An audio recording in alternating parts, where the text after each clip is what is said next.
Hi, I'm Trish. Welcome back to my kitchen. Tonight I'm making beef stew. This is actually a vegan dish because my family does not eat meat, but you can use beef if that's congruent with your diet, or you can make it with the substitute that I'm going to use.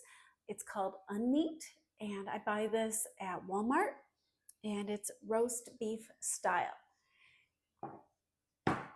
On Thursdays, I typically clean out my refrigerator and try to use up anything that looks like it might go bad.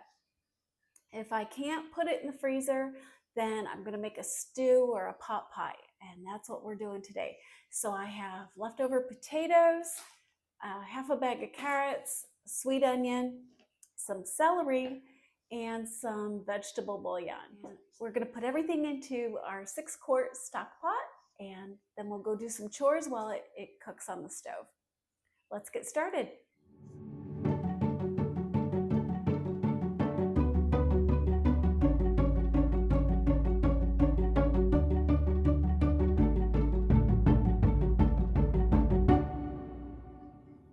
Of course, 99% of my recipes start with melting butter in a pan, so that's what we'll do. As our butter starts to melt, we're going to add our onions. If you're using real meat, this is a good time to add the cuts of meat so they can brown and absorb the flavors of the onion.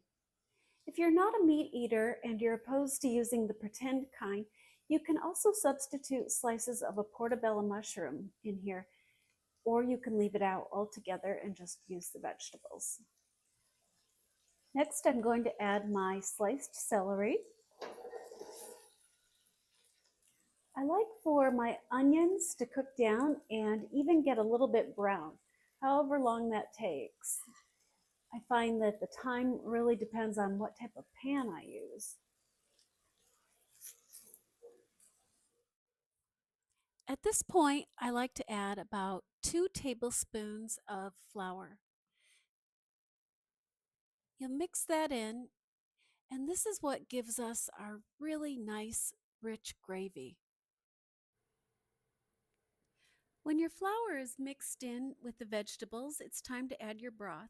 You can use either a vegetable-based broth, or if your diet permits, you can use a beef broth. Next, we'll add our diced potatoes. We'll just set these on top and let them simmer for a little bit. The next step is to add your meat.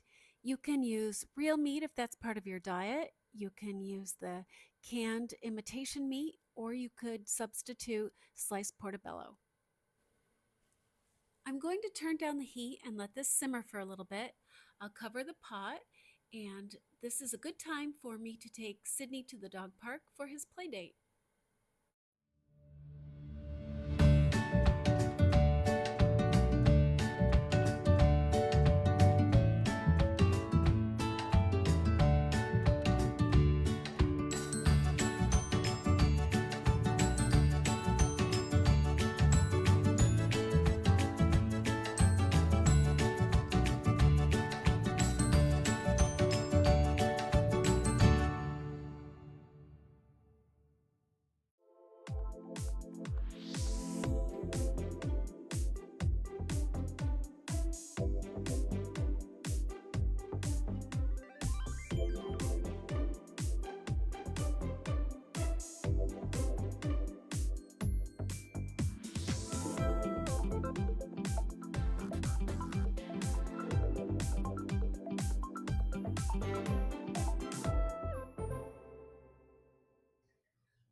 I spent about 40 minutes at the dog park, and our stew is just about ready.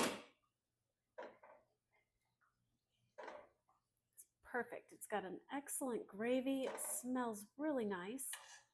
I'm going to add 2 things because when you cook with fake meat or leave it out altogether, food can lack a little bit of flavor.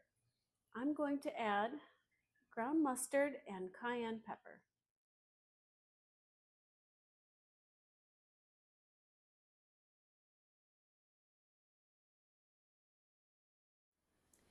Here's my completed beef stew, and tonight I'm serving it with everything bagel bread that I have made homemade using my Busy Mom bread recipe and everything bagel seasoning. I hope you make this and I hope you really enjoy it. Bon appetit!